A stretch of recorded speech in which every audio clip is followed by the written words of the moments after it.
नमस्कार साथियों, कैसे हो आप सभी। उम्मीद करती हूँ आप सभी अच्छे हो गए, ज़बरदस्त हो गए, मस्त हो गए और आपकी प्रिपरेशन भी अच्छी चल रही होगी यूपी टेट की। आज उसी को आगे बढ़ाते हुए आज का टॉपिक है आपका व्यंजन संधि। स्वर संधि का टॉपिक मैं बता चुकी हूँ। स्वर संधि की ट्रिक क्या है, कैसे पहचानते हैं, कैसे बनाते हैं, बता चुकी हूँ। आज की क्लास है आपकी व्यंजन संधि की, तो जिसमें हम व्यंजन संधि के कुछ रूल होते हैं तो उसको हम देखेंगे। तो चलिए स्टार्ट करते हैं क्लास। तो सबसे पहले है व्यंजन संधि। तो व्यंजन संधि क्या होती है, जहाँ व्यंजन के साथ व्यंजन या स्वर का मेल होने से जो विकार होता है उसे हम व्यंजन संधि कहते हैं। तो व्यंजन संधि के कुछ क्या होते हैं, रूल होते हैं, कुछ नियम हैं, वो हम देखने वाले हैं। तो व्यंजन का या तो व्यंजन से संधि हो या स्वर से, तो क्या बनता है, व्यंजन संधि ही बनती है।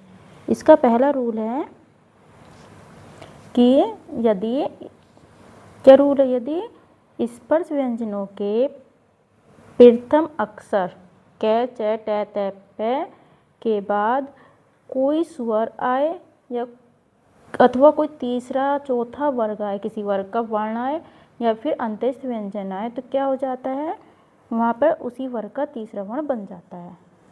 अब देखो आपको याद कैसे करना है, ये जो बताया था ये मैंने बताया था आपको किताब में जो लिखा हुआ है उसके अकॉर्डिंग। अब आपको कैसे याद करना है, आपको याद करना है क च ट त प वर्ग आपके स्पर्श व्यंजन हो गए क च ट त प। तो स्पर्श व्यंजन के बाद या तो किसी भी वर्ग का तीसरा चौथा वर्ण आ जाए या फिर अंत्यस्थ व्यंजन आ जाए या फिर कोई भी स्वर आ जाए, तो किस में बदल जाता है, वो बदल जाएगा आपके उसी वर्ग के तीसरे में। जिस वर्ग का संधि आएगी उसका बन जाएगा। कैसे, जैसे दिक अंबर। तो कै है, किसका है, ये कै वर्ग का आया, कै वर्ग का आया है। उसके बाद विसर्ग आया, तो कै किस में बदल जाएगा, अपने ही वर्ग, कौन सा, अपने ही वर्ग का तीसरा वर्ण। तो तीसरा वर्ण क्या होता है, क्या क्या क्या होते हैं आपके, कौन कौन से वर्ण होते हैं, कै ख ग। तो कै वर्ग का तीसरा कौन सा हो गया, तीसरा हो गया ग। तो किस में बदल जाएगा, ये बदल जाएगा ग में। तो क्या हो जाएगा, दिक अंबर का हो जाएगा दिगंबर। ऐसे ही अब दूसरा उदाहरण है अच अंत। तो च वर्ग, च के बाद भी विसर्ग आया है, सॉरी स्वर आया है, तो च किस में बदल जाएगा, च का क्या होता है, च वर्ग का होता है च छ और ज।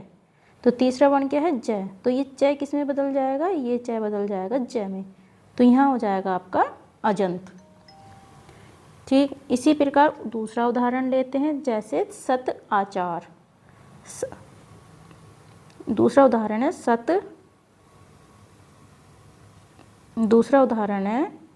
सत प्लस आचार।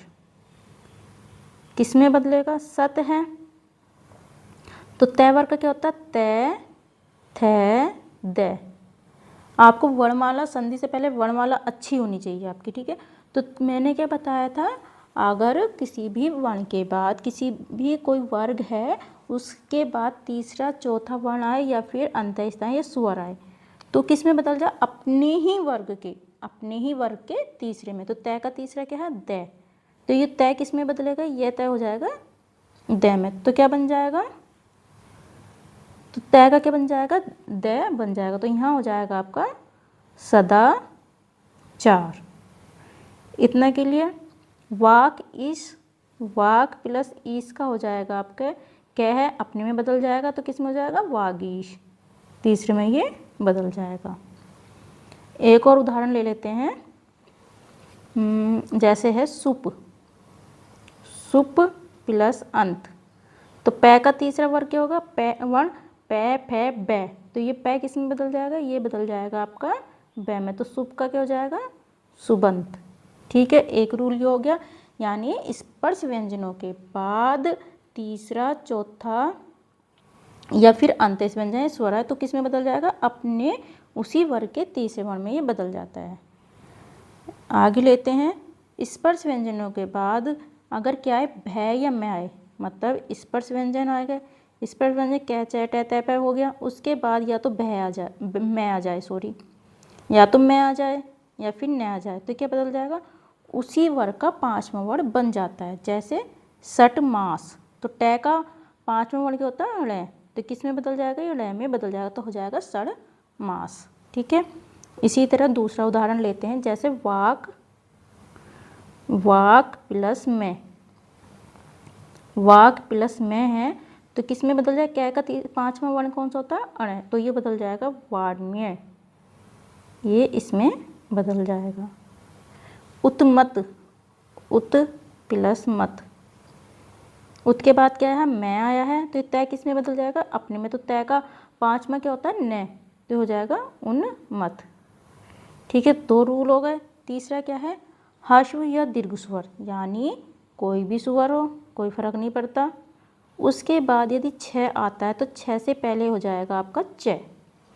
6 से पहले क्या लग जाएगा? च बन जाएगा। जैसे उदाहरण लक्ष्मी छाया, ई है, ई के बाद क्या आया है? 6 आया तो किस में बदल जाएगा? ये 6 से पहले क्या लग जाएगा? च। इसी प्रकार और उदाहरण लेते हैं। जैसे होता है परिच्छेद, परि प्लस छेद, तो मैंने क्या बताया था? अगर स्वर के बाद 6 आता है, 6 छतरी आता है, तो ये आपका च में बदल जाएगा। बदलते क्या है? 6 से पहले च लग जाता, तो इसका क्या हो जाएगा? इसका हो जाएगा आपका परिच्छेद। के लिए 3 रूल बताए। पहला क्या बताया था कि कै च ट त प वर्ग के बाद, है ना, ये वर्ग है, इनके कोई सा भी वर्ण आता है, इस वर्ग मतलब स्पर्श व्यंजनों का कोई भी वर्ण आता है, उसके बाद तीसरा चौथा वर्ण का वर्ण हो या फिर अंतस्थ व्यंजन हो या फिर स्वर हो, तो वो उसी वर्ग के तीसरे वर्ण में बदल जाएंगे। दूसरा बताया था कै च ट त प के बाद यदि मैं न आता है तो उसी वर्ग का 5वां वर्ण आ जाएगा। यदि स्वर के बाद 6 आता है तो 6 के पहले च लग जाएगा। इतना क्लियर। आगे है ए आ को छोड़कर, ए आ को छोड़कर कोई भी स्वर हो, उसके बाद यदि स आता है, दंत स आता है, तो किस में बदल जाता है? वो श में बदल जाएगा। जैसे उदाहरण है अभी प्लस सेक, तो क्या क्या हो जाएगा? ई आया है, ई के बाद स आया तो किस में बदल जाएगा? अभिषेक। और उदाहरण देखते हैं, जैसे विषम,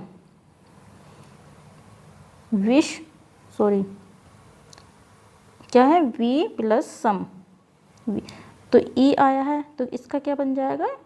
विषम। ठीक है, अगला क्या रूल है? अगला नियम है, यदि श के बाद त या थ आता है, श के बाद यदि या तो त आए या थ आए, तो किस में बदल जाता है? त तो बदल जाएगा ट में और थ बदल जाएगा ठ ठठेरे में। ठीक है, त ट में और थ ठ में बदल जाता है। किसके बाद? यदि श के बाद आता है। उदाहरण जैसे आकर्ष प्लस त, तो श के बाद त आया तो किस में बदल जाएगा? ट में बदल जाएगा। प्लस थ आया है तो थ किस में बदल जाएगा? ठ में ये बदल जाएगा। यदि अगला रूल है मैं के बाद अंतस्थ व्यंजन या ऊष्म व्यंजन आते हैं। अंतस्थ व्यंजन क्या होते हैं? य, र, ल और व। ऊष्म व्यंजन क्या होते हैं? श, श, है। ठीक है, ये आपके ऊष्म व्यंजन होते हैं। इनसे पहले यदि मैं आता है तो मैं किस में बदल जाता है? मैं अपने अनुस्वर में बदल जाएगा। यानी उदाहरण जैसे सम सार है, तो मैं आया है, मैं के बाद श आया, ऊष्म व्यंजन, तो किस में बदल जाएगा? ये बदल गया आपके अनुस्वर में। और उदाहरण देखते हैं, जैसे इसके स्वयंवर, स्वयं प्लस मैं के बाद अंत से ना, तो क्या बताएंगे? ये वाला नहीं है इसका, एक सेकेंड। अब लेते हैं हम जैसे सम प्लस योग, सम प्लस योग, तो क्या हो जाएगा? संयोग। क्या बनेगा? संयोग। तो ये मैं किस में बदल गया? ये बदल गया अपने अनुस्वर में। ठीक है, इसी प्रकार सम प्लस रक्षा तो संरक्षा। आगे चलते हैं। अब क्या है? अब है आपका, यदि तय के बाद च और छ आता है तो ये किस में बदल जाएगा? ये तय आपका च में बदल जाएगा। ठीक है, तय किस में बदल जाएगा? च में बदल जाएगा। यदि तय दय के बाद जय झ आता है तो ये आपके ज में बदल जाएगा। जैसे उत प्लस जुअल, तय के बाद जय आया है, तय के बाद जय आया है तो हो जाएगा उज्ज्वल। क्या हो जाएगा? उज्ज्वल। जैसे उत्हार, उत्हार का क्या हो जाएगा? उद्धार हो जाएगा। अब जैसे और कौन सा बताया था मैंने? 2 हो गए आपके। सज्जन हो गया आपका, उज्ज्वल हो जाएगा। ठीक है, विपद जाल, विपद प्लस जाल, तो ये दै काय में बदल जाएगा, बताओ, ये बदल जाएगा आपके किस में बदल जाएगा, जय में, तो हो जाएगा विप जाल। अगला रूल है, यदि तय के बाद टै डै आता है तो टै डै में बदल जाएगा तय। तय के बाद यदि लय आता है तो लय में बदल जाएगा, जैसे उत प्लस लास, तो क्या हो जाएगा, आधा लय बन जाएगा उल्लास। तय के बाद यदि लय आता है तो उसमें बदल जाएगा, आधे लय में बदल जाएगा। दूसरा, यदि रै ऋषि शय के बाद न आता है तो ये किस में बदल जाते हैं, सारे बदल जाएंगे अनय में, ठीक है। जैसे राम प्लस आयन, तो क्या हो जाएगा, रामायण। भर प्लस अन, तो काय में हो जाएगा, ये रै आया तो रै किस में बदल गया, अनय में, भरन हो जाएगा। भूष प्लस अन, तो भूषण हो जाएगा, ठीक है। यानी रै सय के बाद, रै ऋषि शय के बाद न आता है तो ये रै में बदल जाएगा। यदि तय दै के बाद स आता है तो तय किस में बदल जाएगा, तय तो बदल जाएगा च में, और दै बदल जाएगा आपके छ में। तो सत चित्र, सत प्लस चीत हो जाएगा सच्चीत। तद प्लस शरीर तच्छ शरीर। ऐसी द्वय के बाद यदि द्वय आता है तो द्वय आपका तय और घय में बदल जाएगा। तो फ्रेंड्स, ये व्यंजन संधि के आपके 13 नियम थे, एक बार आपको इसको अच्छे से देख लेना, नोट कर लेना, थ्योरी मत पढ़ना। जिस तरह से मैंने ये लिख रखे हैं इसी तरह से आपको ये बनानी है टेबल। इसको 1-2 बार रिवाइज करना, आपके अच्छे से याद हो जाएंगे। अगर आपको क्लास अच्छी लगी है तो लाइक कर देना, शेयर कर दीजिएगा, और जो भी न्यू है चैनल को सब्सक्राइब कर लीजिएगा। और ऐसे ही छोटे छोटे टॉपिक देखने के लिए, वीडियो देखने के लिए हमारे चैनल को सब्सक्राइब कर लीजिएगा। Bye bye and thank you so much.